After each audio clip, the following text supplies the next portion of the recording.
Guernica, Patrimonio Universal de la Memoria.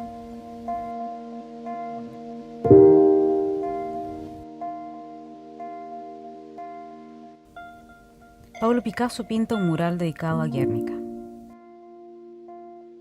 Su objetivo, representar la inhumanidad y la barbarie de la guerra civil, donde intervenían fuerzas alemanas e italianas en favor de Francisco Franco. Fue la obra más importante del pabellón español en la Exposición Internacional de 1937. Así, cada uno de sus elementos, pintados en blanco, negro y tonalidades de grises, plasman no solo el horror de la Operación Rügen sobre el bastión de la resistencia vasca, sino también los ataques previos contra población inerme que buscaba refugio en Málaga y Almería. Allí, no solo existió la intervención y agresión de ejércitos extranjeros en un conflicto civil, buscando pulverizar a los republicanos y todo aquel que no fuera leal al franquismo, sino que se usaron bombas de alto poder destructivo sobre personas indefensas y sin capacidad de reacción alguna. Comunistas, anarquistas, niños, ancianos, adultos, sacerdotes, profesores. No importaba quién, cualquiera debía ser diezmado. Y de esa forma ocurrió. Talla en los juicios de Nuremberg, nadie se atrevió a perseguir y hasta hoy continúa en la impunidad. El pintor solo autorizaría el ingreso del Guernica a España cuando llegara nuevamente a la democracia, dejando su custodia al Museo de Arte Moderno de Nueva York. En 1981, el tríptico entraría a España. Desde 1992 está en el Museo Reina Sofía, recordando a quien lo visita que 1.600 muertos esperan aún que en su nombre se haga justicia y que se sepa la verdad.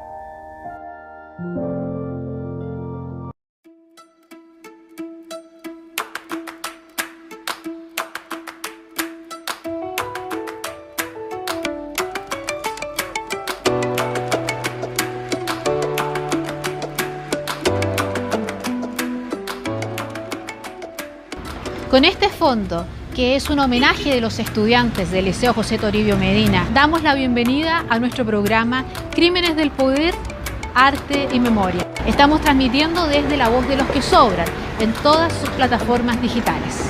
En este primer capítulo que hemos titulado Guernica, Memoria del Horror Universal, hemos contado con la entrevista a un destacado activista por el derecho de la memoria histórica en España. Y entrevistamos a Milan Ivelić Kuzanović, exdirector del Museo Nacional de Bellas Artes, destacado historiador del arte chileno y sobre todo un activista también por el derecho a la memoria patrimonial.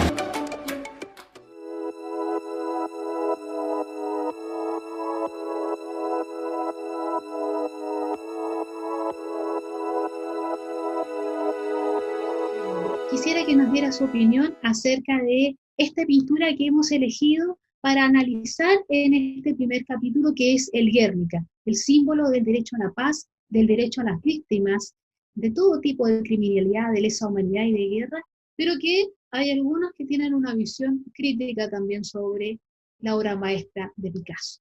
Bueno, ese cuadro ha sido fundamental en la historia reciente de España, no solo por el contrato que hizo el gobierno de la República para denunciar en la exposición en París esos crímenes, sino por el uso que se ha hecho del cuadro en la transición española, ¿no? Porque la operación para traerlo de Estados Unidos a España, fue una especie de macromomento en el que se estaba escenificando casi el fin de la guerra, ¿no? Porque realmente es difícil decir cuándo terminó la guerra de Franco, cuando llamó victoria o llamó paz a algo que nunca lo fue, ¿no? Cuando murió Franco, a la gente que, digamos, estaba creciendo en la transición, ¿no? Pero luego yo creo que el uso político del cuadro ha tenido también un efecto de sombra, ¿no? Porque tanto mirar a Guernica nos ha impedido ver otras acciones de guerra de los ejércitos fascistas que estuvieron en España, ¿no? Podemos hablar del bombardeo de Durango, que fue antes del de Guernica, que también fue llevado a cabo por la Legión Cóndor. Podemos hablar de los miles de personas que huían en febrero del 37 de Málaga hacia Almería, civiles que iban con sus pocas pertenencias por la carretera y eran ametrallados por la aviación fascista. Quiero decir, se ha focalizado demasiado la atención del presente en ese momento. Y eso tiene un efecto perverso porque la derecha española, siempre que habla de ese pasado, intenta llevar la conversación a la guerra para no hablar de la dictadura, ¿no? Y en ese sentido, cualquier argumento para mover el foco hacia la guerra ha sido de interés para las élites del franquismo. Entonces yo creo que el cuadro ha tenido esos usos de focalizar la atención en la guerra, ¿no? Para no hablar de su vida, voy a decir así, en la dictadura, de su vida de cuadro exiliado, ¿no? Que cuando se habla de él, se habla de su regreso, pero de alguna manera se omiten detalles de cómo se produjo, de cómo fue todo lo que hubo alrededor en la exposición de París cuando se presentó en público por primera vez. Incluso hace unos años el Museo Reina Sofía de Madrid reprodujo todo el ambiente que había en la exposición en París y hubo ciertas o muchas protestas de medios de derechas porque les parecía que era utilizar políticamente el Guernica, cuando era un dispositivo político de primer orden. Quiero decir, el gobierno que lo encarga había contratado a Picasso como director del Museo del Prado. O sea, lo estaba utilizando a Picasso en su causa para llevar esa denuncia fuera de España y denunciar lo que el fascismo estaba haciendo en España. Entonces, ha sido un vehículo para que mucha gente llegue al conocimiento, una puerta de entrada, ¿no? En el conocimiento de ese pasado. Uno puede entrar por un cuadro como el Guernica, que es brutal, puede acceder incluso por una mala película o por una mala novela, puede despertar su curiosidad. Entonces yo creo que el Guernica ha sido un gran motor, ¿no?, de acceso. Pero la derecha acostumbra a hablar de la guerra, ¿no?, a focalizar la atención en la guerra. Y las preguntas que nosotros nos tenemos que hacer es por qué la crueldad del franquismo le impidió a mi abuela, que murió 22 años después de que muriera Franco, le impidió buscar a su marido. ¿Qué le hubiera importado al franquismo que mi abuela localizara los restos de su marido y los enterrara dignamente? No era ninguna amenaza, pero el franquismo tuvo un enorme empeño en multiplicar el sufrimiento que había generado su violencia, ¿no? Y esa fue su gran herramienta para que Franco muriera en la cama 40 años después y hubiera convertido este país en un gran pozo de miedo, ¿no? Y ese cuadro, cuando vuelve, yo recuerdo el ambiente que había en España, ¿no? Volvía gente del exilio que para mí, yo tenía 14, 15 años, eran como una especie de seres mágicos, ¿no? Volvían escritores, historiadores, políticos de la República que se habían exiliado y era, bueno, parecía que realmente venían a hacer otra transición, ¿no? A hacer una transición donde hubiera justicia para las víctimas y donde el franquismo tuviera el tratamiento que debe tener una democracia quien ha cometido tantas violaciones de derechos humanos. Efectivamente, en ese sentido, desde hace aproximadamente una década se está planteando de que España es, después de Camboya, el país en donde, o el territorio en donde se encuentra la mayor cantidad de fosas comunes sin tener registros específicos y sin haber existido investigaciones sobre el destino, sobre los partícipes de esos crímenes, salvo una suerte de historia o relato popular que lo conocen todos los vecinos, pero no así la justicia. Y si bien España tiene una ley de memoria histórica, no ha tenido un proceso de justicia transicional, por ejemplo, como otras naciones que han vivido procesos traumáticos de dictaduras larguísimas, con sistemas de impunidad sustentados desde el mismo gobierno, desde el mismo poder judicial, como por ejemplo el caso de Chile, el caso de Argentina, que no es tan extenso, pero que es digamos, con una altísima tasa de letalidad y desapariciones.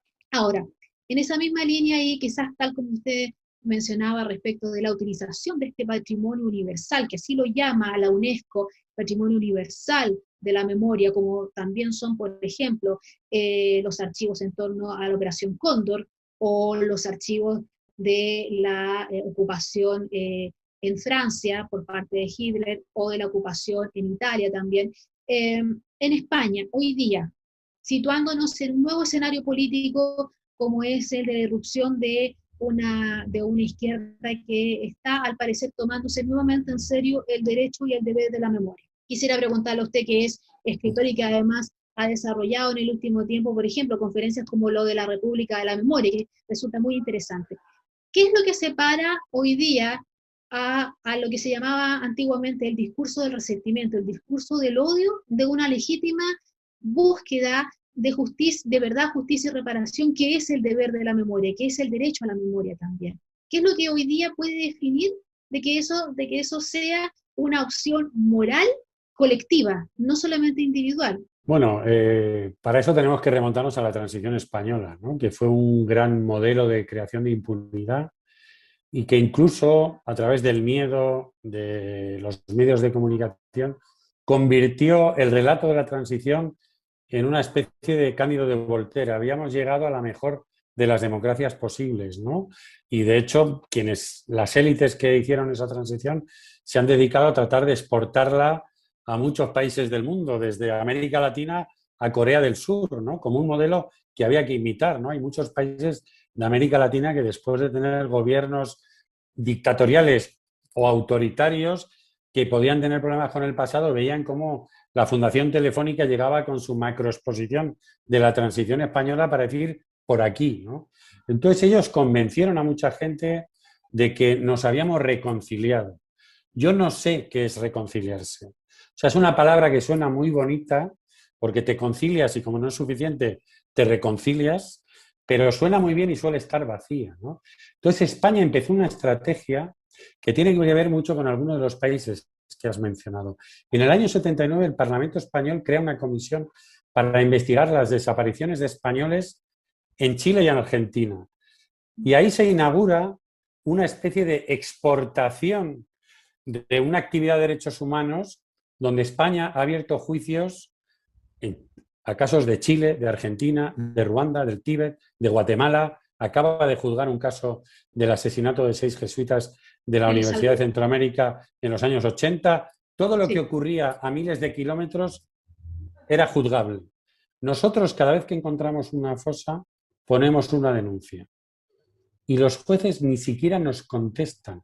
O sea, somos insignificantes para el Poder Judicial español. Y eso hizo precisamente que en el año 2010 iniciáramos una querella en Argentina, el 14 de abril del año 2010, con el caso de Darío Rivas, el hijo de un alcalde republicano desaparecido en un pueblecito de Galicia, buscando la aplicación del principio de justicia universal y poniendo a prueba si lo que había hecho la justicia española deteniendo a Pinochet en Londres en el 98 era una forma de evadir su propia realidad, ¿no? Vamos a demostrar fuera de España que nosotros somos los campeones de los derechos humanos y de la jurisdicción universal. Eso en política se ha manifestado en una ley del año 2007 que no responsabilizó al Estado de la búsqueda de las personas desaparecidas.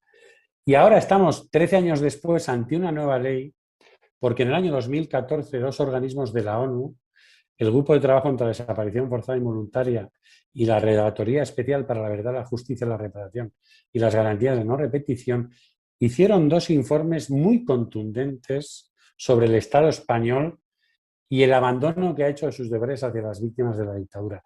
¿Qué pasa en España? Que las élites de la dictadura, de una dictadura tan larga, que formaron a sus hijos en las universidades en los años 50, 60 y 70, donde la mayoría de los estudiantes eran hijos del régimen, ellas son las que han gobernado este país durante décadas. Y ellas han creado una incultura de la memoria que nos hace convivir con cosas, no solo con la desaparición, que tengamos nombres y apellidos de 114.226 personas. Hemos convivido con esa realidad sin que generara ningún conflicto político, sin que en nuestro Parlamento durante más de 25 años se mencionara nada sobre esas víctimas.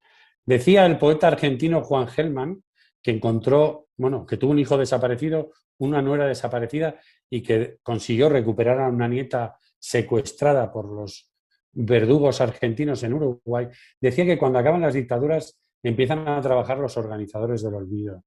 En España no han parado de trabajar en 40 años y buena parte de la clase política ha estado de acuerdo con eso.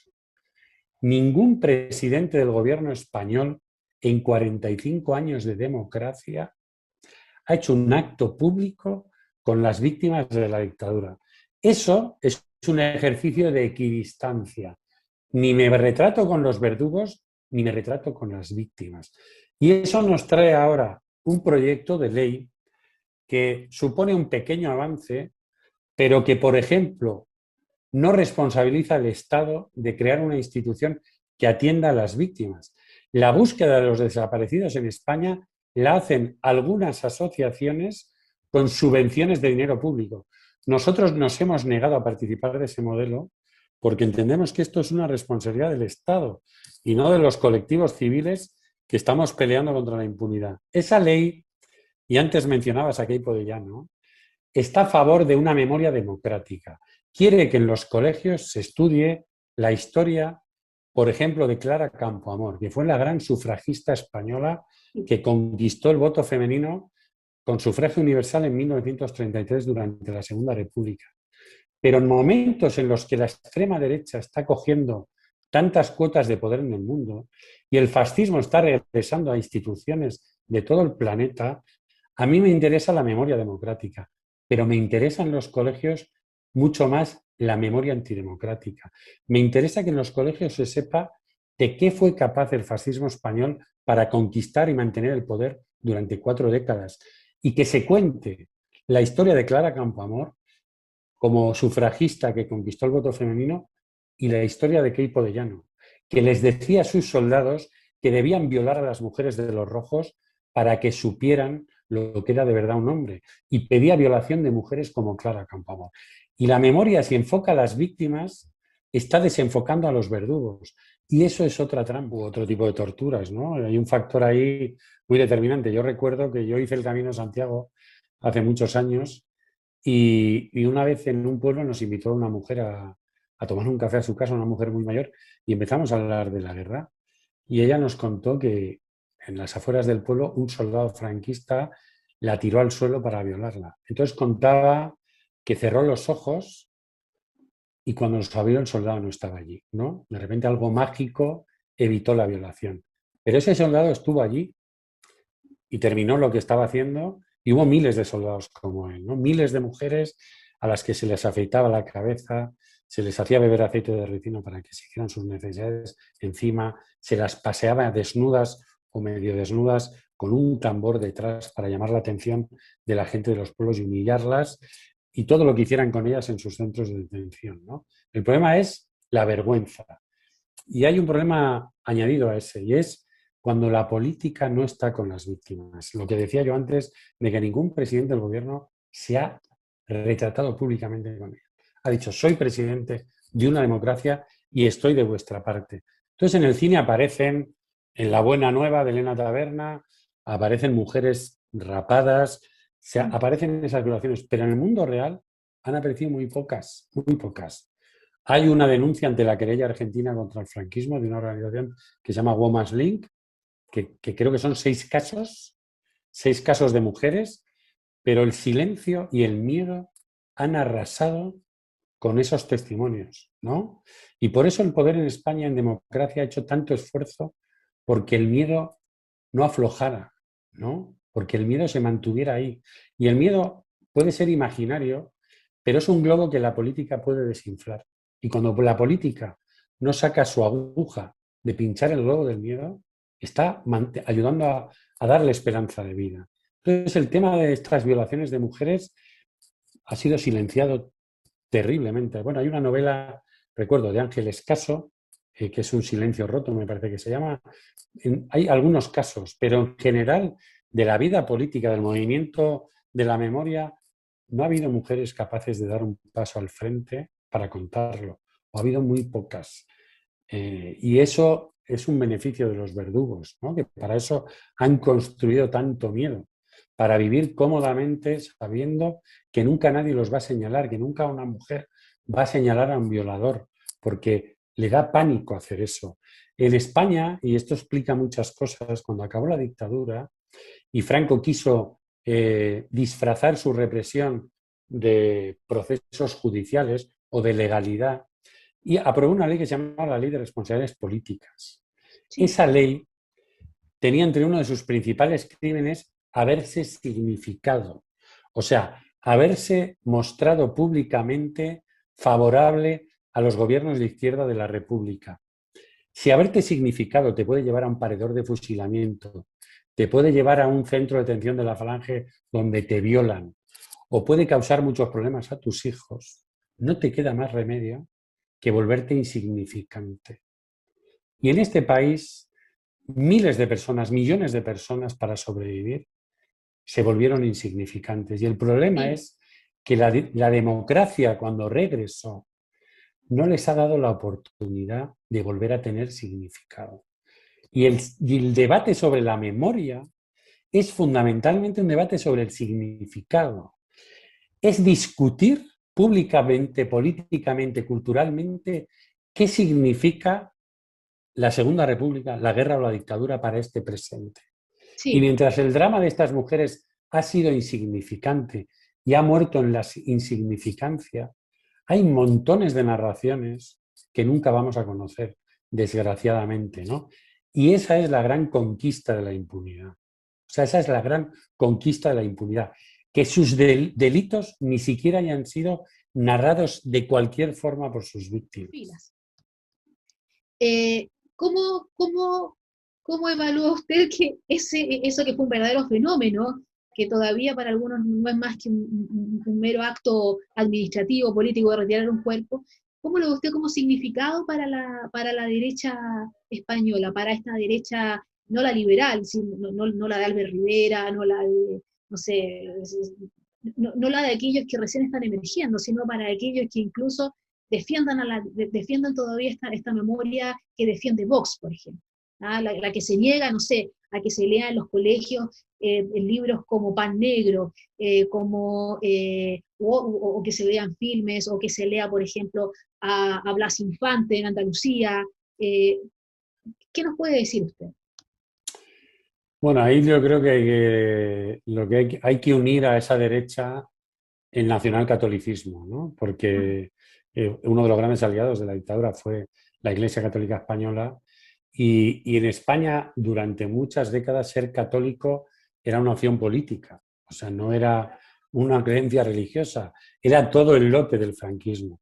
Entonces, para esa derecha tenemos que mirar el cuerpo de Franco o el de José Antonio con el mismo análisis con el que miramos una reliquia, ¿no? O sea, es un lugar santo donde están los restos de un santo, porque Franco, en el panteón, digamos, de la santidad de la extrema derecha española, pues está en el lugar preferente, y mover una reliquia ha sido causante de cruzadas hace cientos de años, quiero decir, de grandes movimientos por ese concepto católico, ¿no?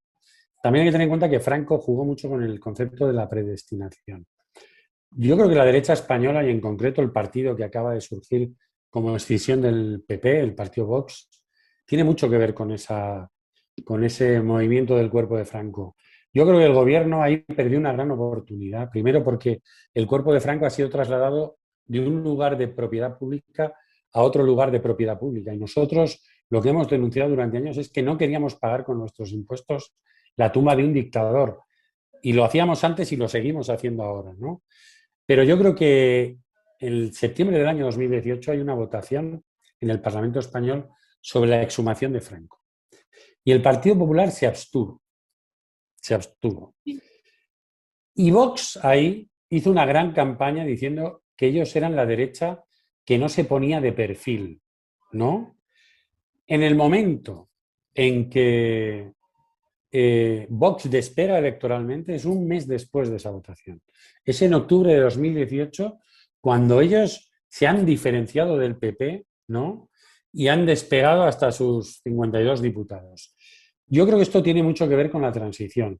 La transición española, esa extrema derecha que siempre ha estado aquí, que se ha visto muy bien representada con el Partido Popular, porque la impunidad de la transición le dio una gran tranquilidad, porque pudo comprobar que en la democracia iba a conservar todos sus privilegios, ¿no? Lo que pasa en los últimos años, cuando la jueza argentina llama a declarar, por ejemplo, a 2 policías franquistas y solicita su extradición a Argentina, cuando pasa todo el proceso en Cataluña, es que esta extrema derecha de repente se siente inquieta y ve que lo que le garantizó la transición ya no está garantizado. Y en ese momento se produce esa escisión. Y el acto del traslado de los restos de Franco fue para mí una gran vergüenza. Primero, Franco salió a hombros, con lo que lo que significa salir a hombros en la cultura española, ¿no? Que es como sale el torero cuando ha triunfado en una plaza de toros. Franco sale a hombros del Valle de los Caídos. Sale cubierto por su escudo personal. No el del Franco, no, era el escudo de la casa que él intentó instaurar como una casa de la nobleza. Sus hijos, sus nietos y sus bisnietos gritan en el Valle de los Caídos: arriba España, viva Franco. Eso, según la ley de 2007, es un delito allí. Y allí estaba la ministra de Justicia española y no hizo nada cuando vio que cometían ese delito. Yo creo que hubiera sido muy sencillo que el presidente del gobierno de España, la noche antes del traslado de los restos, hubiera hecho una declaración institucional y le hubiera explicado a este país por qué Franco no puede estar en el Valle de los Caídos y por qué José Antonio no puede ser el presidente de los miles de muertos que hay allí. Y si permanece en el Valle, tiene que ser uno más de los que murieron en la guerra. Claro. Hablamos de un país donde hoy todavía en los colegios no se explica la historia de estas personas desaparecidas o de la represión. España ha sido un gran productor de ignorancia desde 1975 hasta hoy, con todos sus gobiernos. Se ha hecho un gran esfuerzo para que la gente joven no conozca ese pasado. Y en eso se sustenta la derecha española y la extrema derecha, en una enorme ignorancia. Porque aquí cuando la gente habla de la dictadura, la mayoría de la gente no tiene ni idea de qué es. Sabe 2 clichés y el hecho de que la democracia no haya intervenido en los colegios, no le haya enseñado la historia de la dictadura a millones y millones de ciudadanos que hoy tienen derecho al voto, hace que la versión franquista de la guerra haya sido la dominante durante décadas en democracia. Y el movimiento del cuerpo de Franco era una gran oportunidad pedagógica para darle la lección de historia a este país desde el gobierno que no se le ha dado en las escuelas, ¿no? Entonces la derecha, esta derecha está cabalgando a lomos de esa ignorancia, ¿no?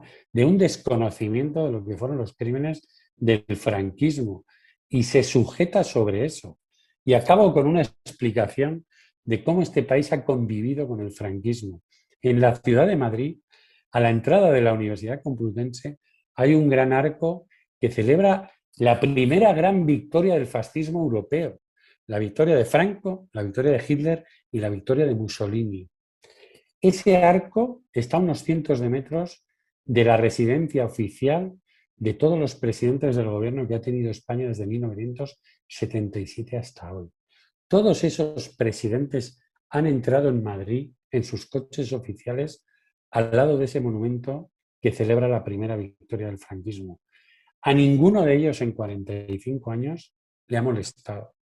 Le ha molestado lo suficiente como para decir: ese monumento no puede celebrar en una democracia esa victoria.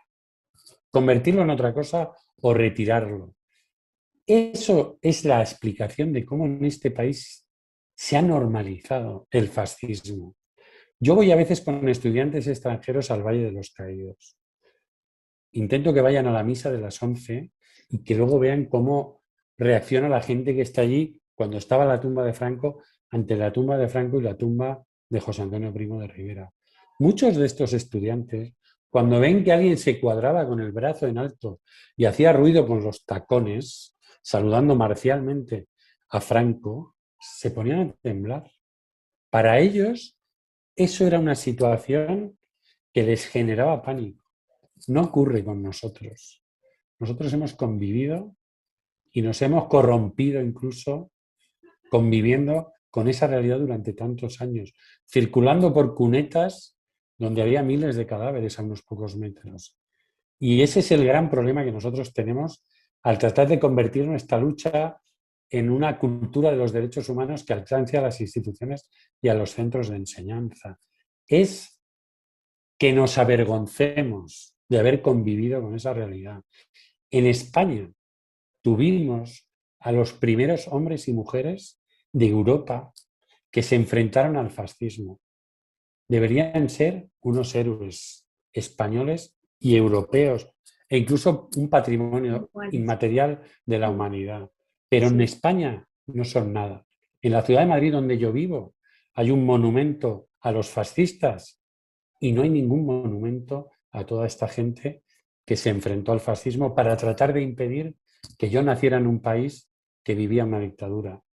Y esa diferencia de trato en el siglo XXI explica muchísimas cosas de nuestra realidad política y de nuestra realidad judicial. Sí, entiendo. Bueno, le queremos dar las gracias por haber conversado con nosotros acerca de estos temas tan interesantes y quisiéramos además hacerle presente de que la conciencia respecto de la titularidad que tenemos todos sobre el deber de la memoria es una lucha de reconocimiento que han dado los franceses, han dado los españoles como usted, y acá en Chile también hay miles que de manera silenciosa han intentado luchar también por los derechos de sus víctimas, tanto familiares como simplemente gente que se conmueve con una realidad que es intolerable. Le agradecemos y esperamos de que, como dice el director de cine Víctor Erice, ese espíritu de la colmena que existe sobre la memoria, esta idea de todos somos iguales y no somos nada, para evitar mencionar el conocimiento que se tenga sobre los crímenes, se rompa de una vez. Muchísimas gracias, Emilio. Muchas gracias. Gracias.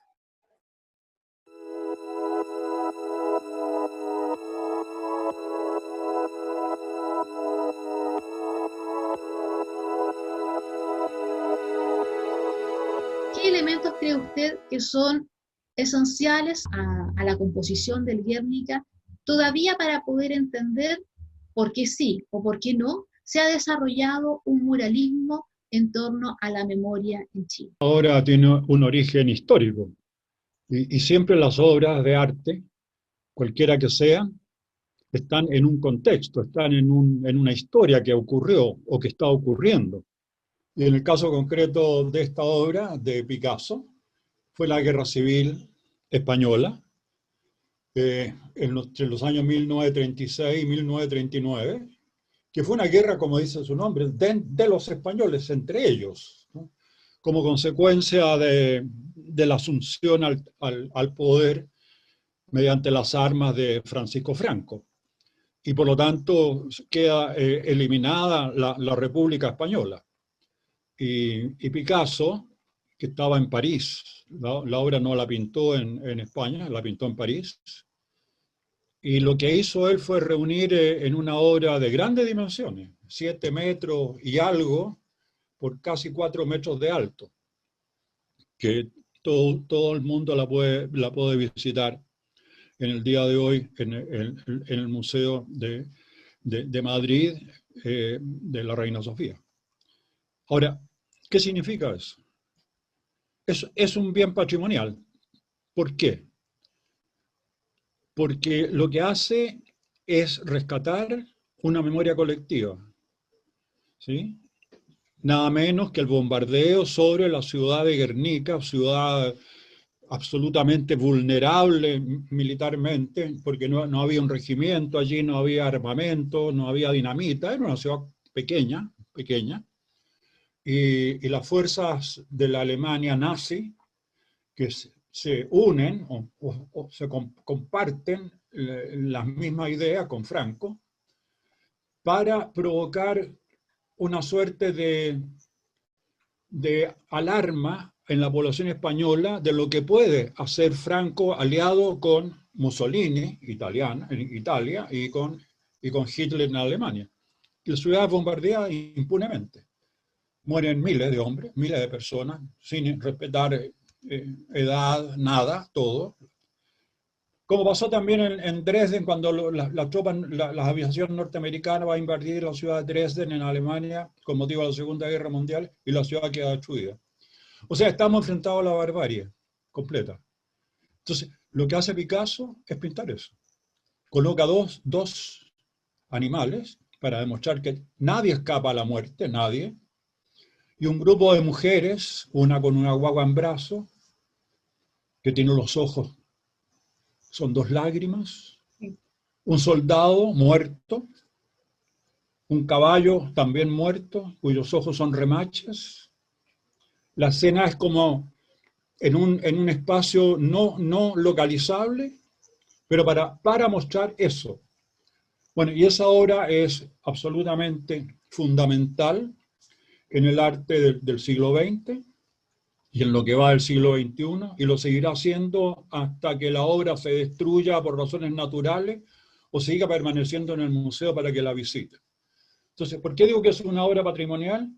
Porque rescata la memoria. ¿Eh? La memoria es frágil, y en nuestro país es fragilísima. Y eso es una paradoja, porque si yo desarrollo una obra, que puede ser una pintura o una escultura o cualquier otra, con el objeto de mantenerla en el tiempo, para que mantenga la memoria, para que no se disipe, y resulta que al poco tiempo de haber sido inaugurada, la gente la olvida y se invisibiliza. O sea, si yo les pregunto a todos ustedes que nos están observando, ¿qué me puede decir de qué se trata determinada obra que está en determinada parte? Lo más probable es que no lo sepan.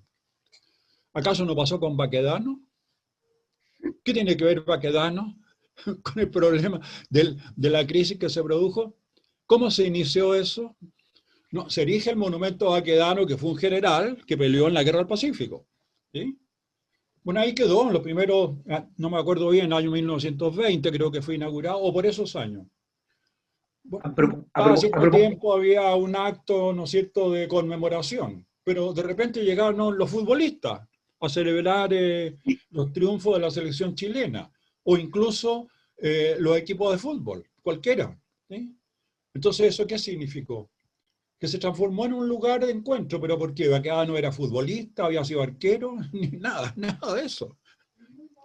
Y después ocurre lo que ocurre, ¿no? Se produce esta verdadera toma del monumento a Baquedano. Estoy seguro que mucha de esa gente que participó no sabía quién era. Entonces, en resumen, cuando hablamos de obras conmemorativas que forman parte del patrimonio, en nuestro país son obras olvidadas, completamente olvidadas. Sí, el patrimonio artístico y la memoria en torno a él es un bien cultural, colectivo, obviamente, sí, de carácter público, que puede o no ser derecho humano. Eso tiene que ver con la forma en la que nosotros concebimos la protección a este interés de memoria colectiva. Si se puede resignificar, en este caso, usted plantea lo que ocurre con Baquedano, pero si esa memoria se puede resignificar, ¿por qué no tiene el mismo valor, por ejemplo, el arte muralista en las poblaciones que han dado cuenta de su lucha por la memoria? Sobre todo estamos hablando de la memoria en el sentido de derecho a la verdad, la justicia y la reparación en sectores que son emblemáticos. ¿Por qué no se da al nivel de la élite? Esa es mi pregunta. Porque lo hace el mundo popular, pero no el mundo de la élite. En nuestro país hay muy poca conciencia histórica. Y ese es un problema que comienza con la educación. Sin la educación no hay creación de conciencia patrimonial, en el sentido de respetar y recordar permanentemente aquellos símbolos que son propios de una identidad nacional. Estamos perdidos. Y lo que pasa es que la gran mayoría de nosotros, de los que viven en este país que se llama Chile, trabajan y viven y reflexionan en la pura inmediatez. ¿Por qué? Porque la vida es al día a día. Y por lo tanto la gente está muy preocupada de la sobrevivencia. Entonces también hay que entender eso. Entonces no hay una preocupación especial, porque eso no se hizo adecuadamente con la educación. Se acabó la educación cívica, además, no nos olvidemos, se acabó la educación cívica. ¿Ya? Y no sé lo que está ocurriendo con los profesores, particularmente los profesores historiadores, en qué medida están intentando registrar aquellos acontecimientos que debieran permanecer latentes y ritualizarlo cada cierto tiempo. Yo creo mucho en el rito, si nos fijamos un poco en aquellos países donde los ritos permanecen, pienso por ejemplo en la monarquía inglesa, ¿ya? Y la monarquía inglesa ha tenido muchos problemas, ¿no es así? Tanto familiares como nacionales. Y sin embargo ahí está, porque hay un rito que se repite, que simboliza ese poder. Nosotros no lo tenemos. Entonces, se levanta un monumento, se hace una obra de arte y o queda encerrada en las paredes de un museo o queda encerrada en una casa, porque la persona lo adquirió y se perdió, y nunca más lo supimos, y nunca más lo vimos. Entonces, no hay educación cívica, la historia se pierde rápidamente, hay una suerte de amnesia. Nosotros mismos pensemos cuántas cosas han ocurrido hace pocos días atrás, ya no lo recordamos. ¿Ah? Cosas fuertes, ¿no es cierto? Aparecen en la prensa, aparecen en la televisión, pero al cabo de algunos días. ¿Y qué pasó con tal cosa que ocurrió hace 20 días atrás? No olvidamos. Entonces, el problema es la inmediatez. La vida se va viviendo día a día, y esa para la gran mayoría de la gente, para la gran mayoría. ¿Ya? Entonces, ¿cómo rescatamos eso? Ahí entonces tiene que haber una labor proveniente del Estado, por eso que digo que el Estado tiene que preocuparse de la cultura y transformarla en un derecho garantizado por la cultura.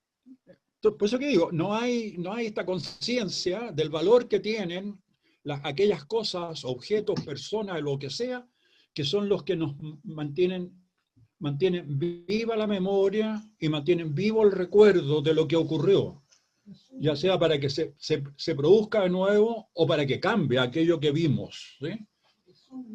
Entonces, el Guernica es eso, ¿no? ¿Cómo podemos aceptar la barbarie en el mundo? O sea, yo creo que ahí está el gran mensaje. Y que el propio ser humano mate a otros seres humanos, ¿sí?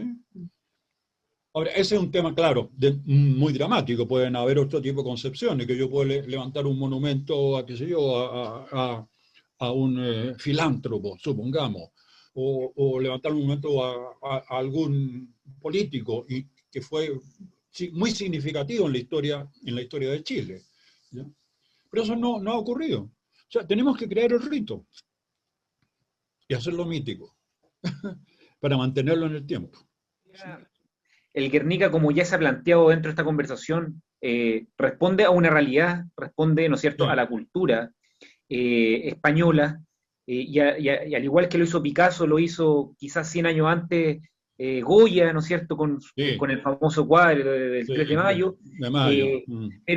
Pero si lo aterrizamos a nuestra realidad actual, por cierto, compartiendo esta raíz hispana, me gustaría llevar el tema a lo que ha significado la creación o la modernización de la institucionalidad de la cultura y la arte en nuestro país, y la actual implementación que ha tenido el Ministerio de las Culturas. ¿Ha tenido algún impacto dentro de la educación en general de los chilenos? ¿Ha aportado a relevar estos aspectos de la cultura más relevantes? El concepto de cultura, cuando el ministerio se llama de la cultura, las artes y el patrimonio, se podría perfectamente fusionar en un solo término, que es Ministerio de la Cultura. Yo presidí el comité inicial que creó el Consejo Nacional de la Cultura. Y después se dijo, no, pero agreguémosle estas otras palabras, y ahí cambió totalmente el sistema y terminó siendo un ministerio con esos términos que acabo de mencionar. Ahora, lo que ocurre con el Ministerio de las Culturas, el Arte y el Patrimonio es que, claro, es una institución del Estado, ¿sí? Y como toda institución del Estado, no tiene los recursos, porque no los tiene, ¿no? Recibe un mínimo de presupuesto, muy mínimo, y por lo tanto tampoco puede hacer las cosas que debiera hacer. No se olviden que ahí está también incorporado el Consejo de Monumentos Nacionales, que son los encargados de establecer cuándo un bien se transforma en bien nacional y por lo tanto respetado por todo el mundo. Entonces ahí hay otro problema. Por otra parte, el Ministerio de la Cultura no hace artistas, los artistas se hacen por su cuenta. Lo que el Ministerio debe hacer es servir de puente para que esos creadores artísticos, científicos, de todas las disciplinas puedan llegar al público, ¿sí? O sea, no le pidamos al ministerio que cree artistas, que los ayude, les dé protección, que puedan tener pensiones dignas, porque no tienen pensiones, ¿no? Cada uno se la arregla como puede y hará aportes voluntarios para esperar la jubilación. Entonces ahí hay un gran tema. Entonces todo eso conspira para que la cultura, el patrimonio, tengan un nivel superior. No lo tienen, ¿no? Están en el subsuelo. Esa es la verdad. Y eso está provocado por todos nosotros. Hemos sido poco conscientes de la importancia que tiene para el ser humano y para todos los seres humanos la creación cultural.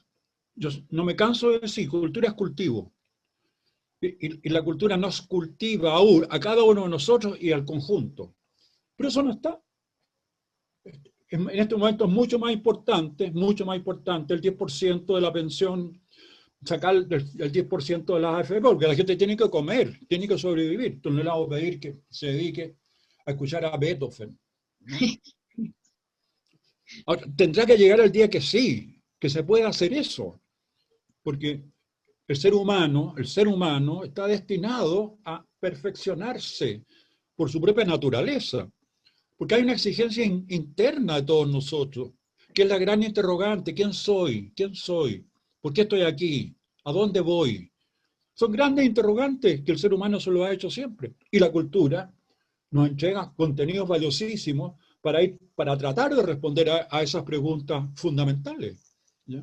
Entonces, la cultura no es una cuestión de maquillaje, ¿no?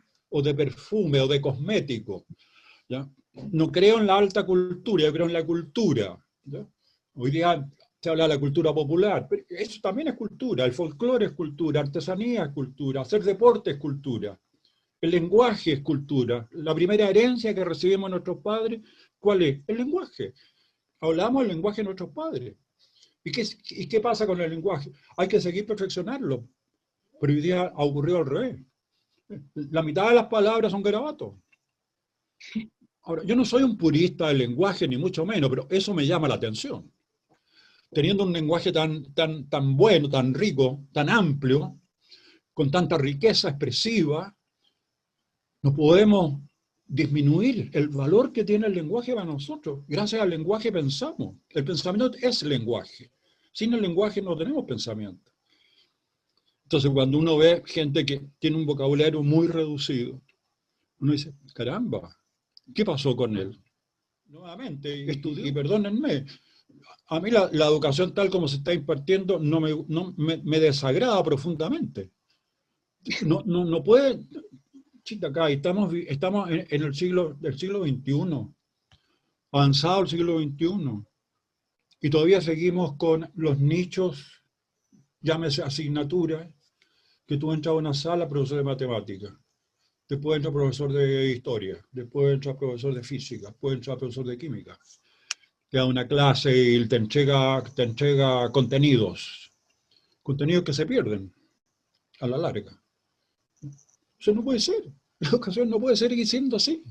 La educación tiene que ser un proceso integrador, ¿no? Donde se van construyendo las ideas a partir de un conjunto de disciplinas que convergen al mismo punto. ¿Por qué no las ciencias sociales unidas con el lenguaje, con lo que antiguamente se llamaba castellano, ¿ya?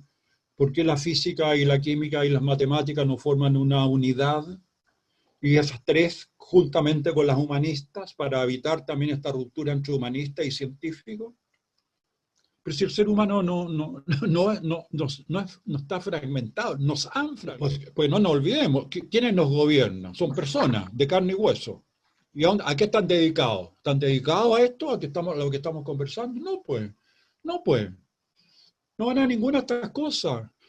No voy nunca al cine, me dijo una vez un ministro. No voy nunca al cine. Entonces, ¿no le interesa el cine? No, pues no me interesa. Y si viene a pedirle, no le doy plata, no me interesa. Nadie ama lo que no conoce. No se preocupa, por lo tanto. En la educación basta de mantener una tradición de asignatura, que después desembocan en la prueba final para entrar a la universidad.